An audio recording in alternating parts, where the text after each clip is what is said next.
slow up, no I don't take shit. I got no love for the fakeness. If you wanna play tough and wanna hate this, I'll always show up.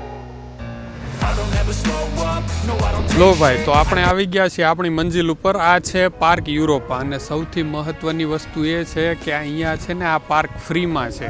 અહીંયા યુરોપમાં હવા પણ મફતમાં નથી, પણ આ પાર્કમાં કોઈ એન્ટ્રી કે કોઈ ફીઝ નથી.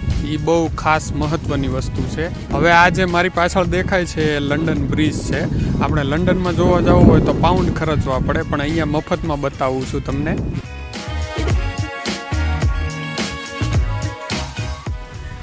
આ બ્રિજ તો લંડનનો છે, પણ નીચે જે પાણી દેખાય છે એ સ્પેનનું છે. બસ એટલો ફરક છે. મારા ઓરિજિનલ લંડનના જે વિડીયોઝ છે એમાં બી મેં બતાવેલું છે કે ઓરિજિનલ લંડન બ્રિજ કેવો છે, પણ ત્યાં તો આપણે પાઉન્ડ ખર્ચીને જોયેલો. અહીંયા મફતમાં જોવા મળે છે.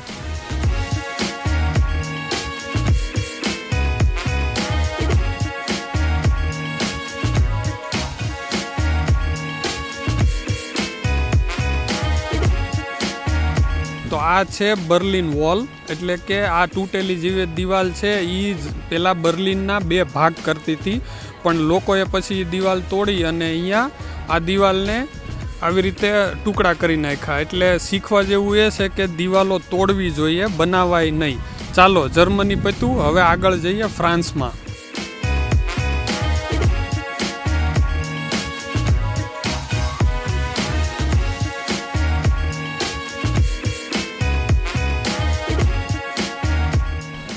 આ છે પ્લાઝા દે ઇસ્પાનિયા.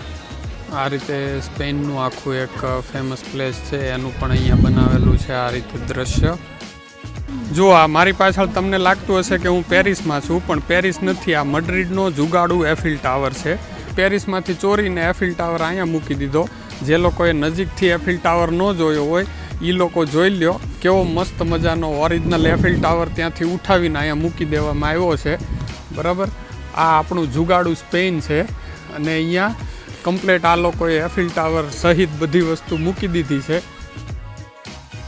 તો ઇન્સ્ટાગ્રામની રીલ્સ બનાવવા માટે આનાથી જુગાડુ કોઈ વસ્તુ હોય નહીં કે તમારે આ લોકેશન ઉપર આવીને તમે મડ્રિડમાં હોવ સ્પેનમાં તો પણ તમને લાગે કે તમે પેરિસમાં ફ્રાન્સમાં છો એમ.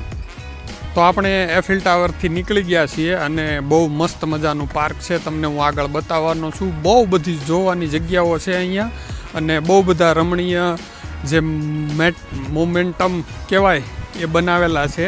જે બહુ બધાના મસ્ત મજાના જે ફેમસ પ્લેસીસ છે યુરોપના આખા, એ બધા અહીંયા બનાવી અને મૂકવામાં આવ્યા છે. એના વિશે હું તમને આગળ બધા જ વિડીયો બતાવીશ.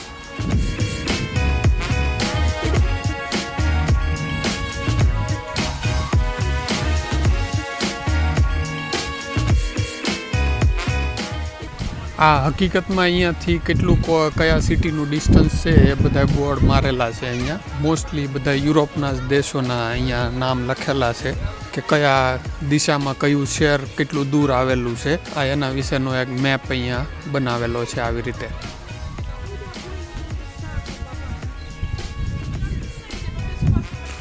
આ જુઓ, તમને બતાવું એક વસ્તુ.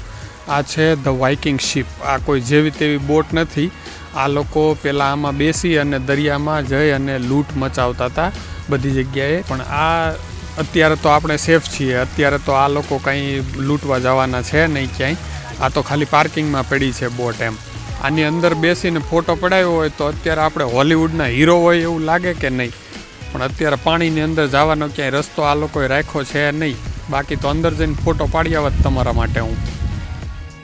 હવે આ જુઓ, લોખંડના ચમકતા ગોળાઓ. આ શેના છે ખબર છે તમને? આ જોઈને તમને એમ લાગતું હશે કે સાયન્ટિસ્ટનું કોઈ મગજ ચાલ્યું લાગે છે.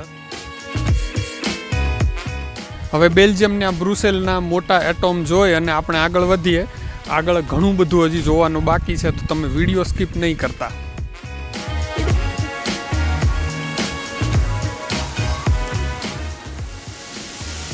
હવે થોડી શાંતિ રાખો. શહેરો તો બહુ જોઈએ. આ જુઓ, લા કાસ્કાડા એટલે કે વોટરફોલ છે. આ કોઈ કુદરતી ધોધ નથી, આ પ્રાકૃતિક છે. પણ આ જગ્યાનું સુંદરતા વધારવા માટે આ લોકોએ એક વોટરફોલ બનાવ્યો છે. અહીંયા આવીને કેવી શાંતિ થાય છે. આ પાણીનો અવાજ સાંભળીને બહુ જોરદાર અવાજ આવે છે, બરોબર. આ ખાલી એની સુંદરતા વધારવા માટે આ લોકોએ બનાવ્યો છે, પણ એક નંબર ફિલિંગ આવે છે આમ. તો આ છે આખો નજારો વોટરફોલનો. આ લોકોએ અહીંયા પ્રાકૃતિક વોટરફોલ આ રીતે બનાવ્યો છે, પણ બહુ સુંદર બનાવ્યો છે આમ. આખું મગજને રિફ્રેશ કરી દે. અહીંયા ચાલીને થાકી ગયા હોય ને આપણે તો આને કહેવાય મફતની કુદરતી મજા. તો અહીંયા એક સેલ્ફી લેવી તો બને જ ને ભાઈ. જોરદાર જગ્યા છે ને. આ જુઓ, યુરોપના બધા જ દેશના ફ્લેગ લગાવવામાં આવ્યા છે. વાહ, મારા નેધરલેન્ડનો ફ્લેગ પણ દેખાણો મને.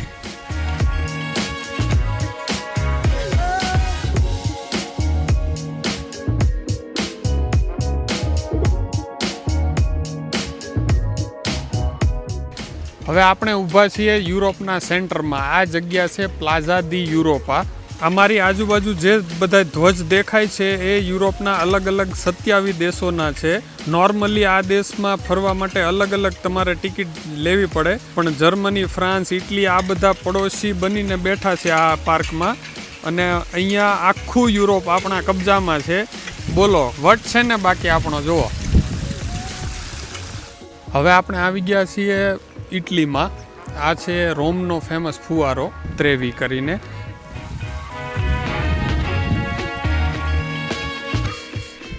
એવી માન્યતા છે કે આ પાણીમાં આપણે સિક્કો નાખીએ ને તો આપણી મનોકામનાઓ પૂર્ણ થાય. પણ આપણે તો આ પાકા કાઠિયાવાડી, એટલે આપણી પાસે સિક્કા તો હોય નહીં. તો ભગવાન તો ભાવનાનો ભૂખો છે. આપણે કાંઈ સિક્કા નાખવાની જરૂર છે નહીં, બરોબર છે ને.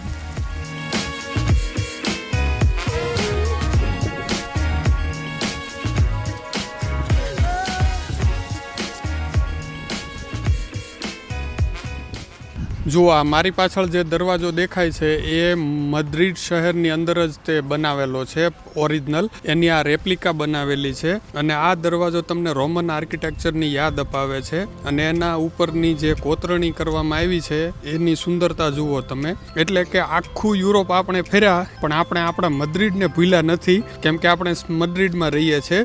સ્પેનનો વટ તો રહેવો જ જોઈએ ને. ચાલો, હવે આપણે લગભગ ઘણું બધું ફરી લીધા છીએ. હવે જઈ અને આગળ વધીએ ક્લાઇમેક્સ ઉપર.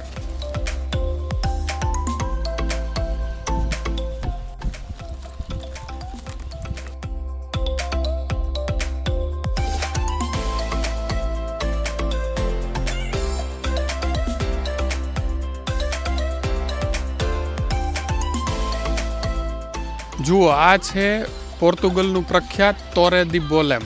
બરોબર, મને નામ એક્ઝેક્ટ તો યાદ નથી, પણ હું લખી નાખીશ ત્યાં. એના વિશે જણાવું તો આ ટાવર છે એ દરિયાઈ સફર કરનારા સાહસિકો માટેનું એક પ્રમુખ સ્થાન હતું. એ જમાનામાં લોકો આની પાછળ બોટ રાખીને ઘણી દુનિયા શોધવા નીકળતા હતા. અહીંની પાણીની શાંતિ અને પાણીનું રિફ્લેક્શન જોઈ અને આસપાસના બતક ફરતા હોય એ બધું જોઈને એમ લાગે છે કે જાણે આપણે કોઈ પરીઓની વાર્તામાં આવી ગયા હોય.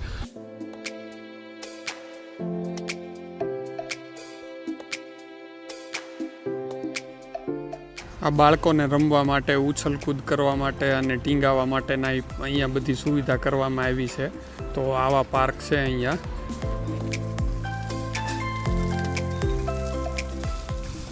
તો આપણે આવી ગયા છીએ નેધરલેન્ડમાં. હવે આ છે નેધરલેન્ડની વિન્ડમિલ્સનો નજારો. નેધરલેન્ડની ઘણી બધી વિન્ડમિલ્સ તમે મારા આગળના વિડીયોમાં પણ જોઈ હશે, પણ અહીંયા સ્પેનની અંદર પણ નેધરલેન્ડનું એક રેપ્લિકા બનાવી અને એ લોકોનું રિપ્રેઝેન્ટ કર્યું છે અહીંયા. તો એ તમે જોઈ શકો છો. ઠંડી સારી છે, હાથ જામવા માંડ્યા છે થોડા થોડા, પણ આશા રાખું છું કે તમને મજા આવી રહી છે આ વિડીયોમાં. તો સાંજ પડી ગઈ છે અને લાઇટો બધી ચાલુ થઈ ગઈ છે. હું પાર્કમાં તમારા માટે ખાસ કરીને રોકાણો છું લાંબો ટાઈમ માટે, જેનાથી તમને ઇવનિંગના લાઇટના દ્રશ્યો બતાવી શકું કે આ પાર્કમાં કઈ રીતે ઇવનિંગના દ્રશ્યો છે અને કેવી સારી લાઇટો કરે છે, અને જેનાથી ખૂબ સુંદર આ જગ્યાનું એક અદ્ભુત દ્રશ્ય જોવા મળે છે.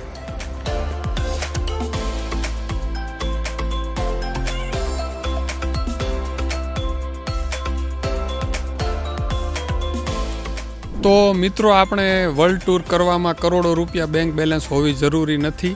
એના માટે મેં તમને 1 કલાકની અંદર આ આખું પાર્ક ફરી અને આખા યુરોપની ટૂર કરાવી. આશા રાખું છું તમને બધાને આ વિડીયો જોવાની મજા આવી હશે અને આગળ હજુ ઘણા બધા મારા ટ્રાવેલિંગના અને ઇમિગ્રેશનને લગતા સવાલોના બધા જ વિડીયો આવવાના છે. તો તમે મારી ચેનલને સબસ્ક્રાઈબ કરવાનું ભૂલતા નહીં જો તમે હજી ન કરી હોય તો. અને જે લોકો મારી સાથે છે એમનો ખૂબ ખૂબ આભાર.